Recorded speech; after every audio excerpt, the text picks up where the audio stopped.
So I remember they created this thing where you can see what's going on in New York, but at 1 p.m. I'm gonna totally miss it then, because I think it was actually stand here for portal viewing. I think it was actually up until later, but people started doing crazy stuff. It had sound, and they took the sound away.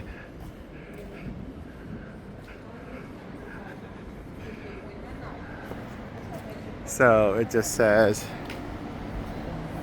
Dublin Portal, bridge to a united planet.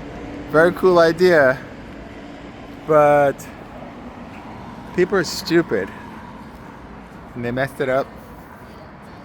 Because otherwise I could be seeing and talking to people in New York right now.